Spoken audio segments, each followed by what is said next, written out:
हमारे पूज्यपाद दादा गुरुजी, जिनके चरणों के प्रताप से हम कुछ बोलने लायक हैं, हमारे गुरुदेव जंगल में बैठ जाते थे तो जंगल में मेला लग जाता था।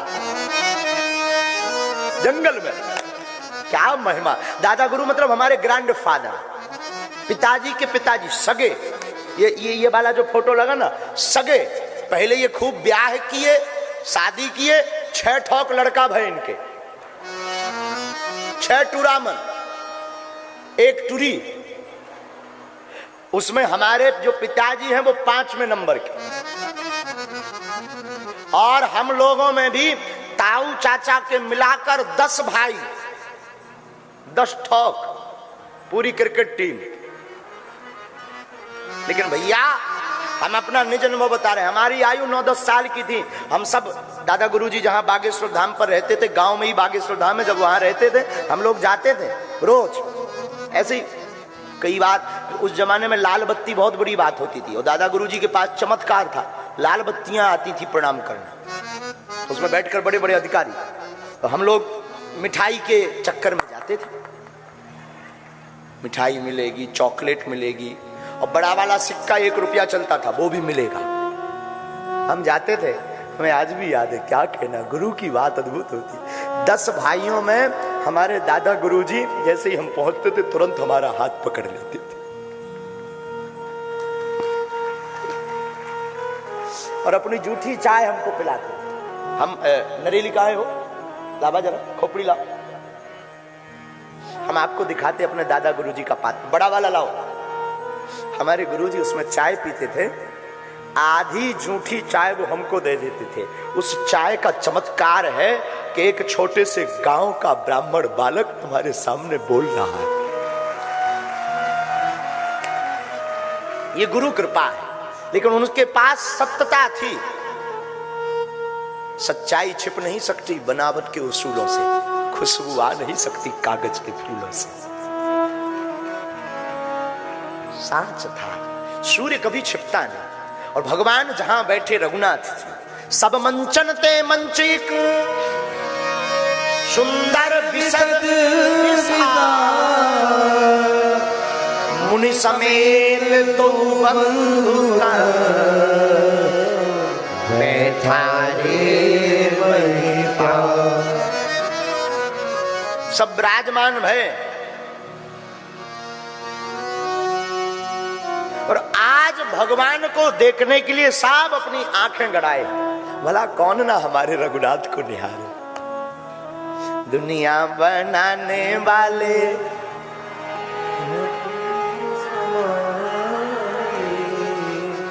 काहे को दुनिया बनाई, काहे को दुनिया बनाई।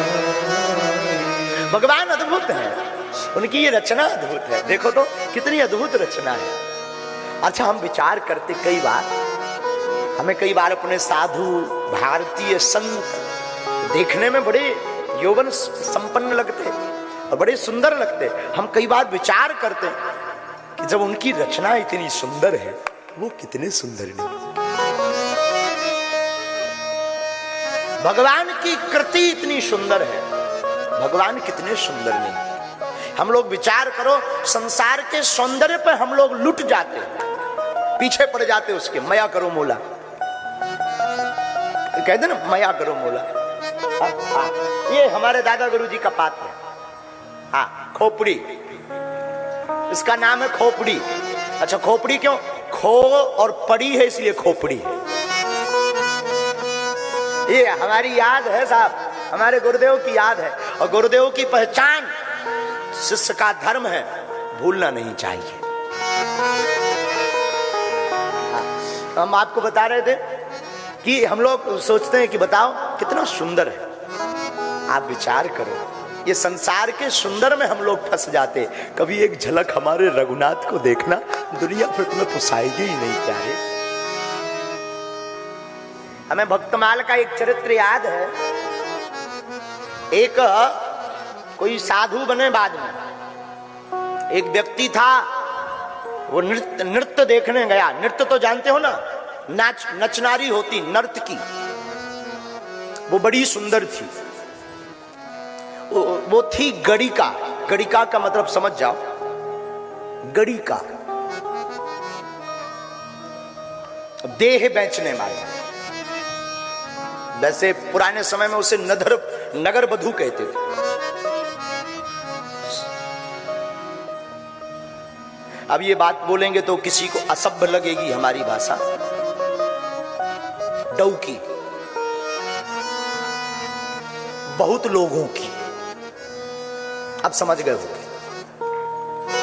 तो वो बड़ी सुंदर थी, वो व्यक्ति उसके सौंदर्य रूप में फंस गया।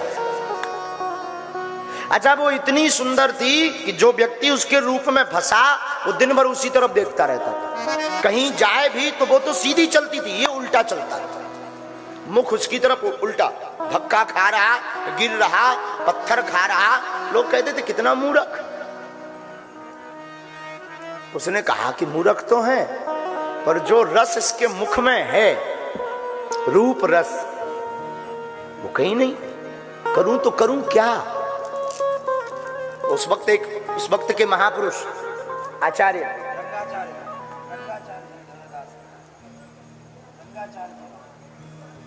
गंगाचार्य, हाँ, उस वक्त एक महापुरुष विराजमान थे। उनको खबर लगी कि एक व्यक्ति इतना पागल है कि अपनी डौकी को ही दिन भर निहारता रहता। वैसे तो बहुत लोग पागल हैं, बहुत लोग। अब कोई फोटो भर पे देखता है, कोई डायरेक्ट, वो भी पागल था। आप लोग नहीं हो, आप लोग तो बहुत सज्जन हो, बहुत सज्जन। ऊपर इंद्र की सभा के लोग, नीचे आप लोग। आप पर तो आरोप लगाना मतलब मुंह की खानी है, क्योंकि अभी 2 दिन हमें कथा करनी भी है।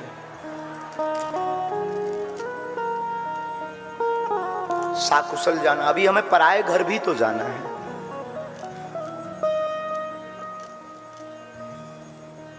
अभी उम्र ही क्या हुई, 25 साल। आपकी बुराई कर ही नहीं सकते, और करूं तो हमको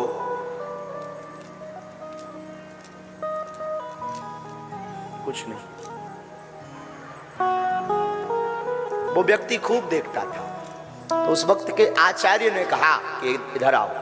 महात्मा ने, उसने कहा मैं आऊंगा, पर मेरे साथ वो आएगी। महात्मा ने कहा क्यों? बोले मेरी आदत है कि मैं उसको देख करके ही आपसे बात करूंगा। महात्मा ने कहा बड़ी गजब बीमारी है। ठीक है भाई, लाओ। गड़िका भी वो आई, वो व्यक्ति भी गया, बात महात्मा से कर रहा, देख डौकी को रहा। महात्मा ने कहा बड़ा पागल आदमी, अरे भाई तू चरणामृत तो ले। तो गड़िका ने ही जब डांटा डपटा कि महात्माओं के सामने तो लाज शर्म खाओ, बड़े बेशरम हो, इधर तो लाज शर्म खाओ, ईश्वर से तो डरो। तो थोड़ा फिर उसका मन पलटा के हाँ। और कई बार ऐसे लोग भगवान की भक्ति करते भी हैं, पत्नी की डांट पर। लुगाई की डांट लग जाए तो फिर भक्ति करते हैं, और करनी पड़ती है, नहीं करेगा तो बेलन खाएगा। तो उसने कहा ठीक है। गड़िका थोड़ा बाहर तक गई, और ये महात्मा जी के साथ अंदर चरणामृत लेने गया। और सत्य घटना हम आपको बता रहे। जैसे ही मंदिर पहुंचा, और इसकी आदत थी रूप रस सुधा गड़िका के मुख को देखने की, लेकिन जैसे ही अंदर गया, चरणामृत लिया और चरणों से निगाह हमारे माधव के मुख पर पड़ी, लौटकर फिर नहीं मुड़ा दुनिया की तरफ।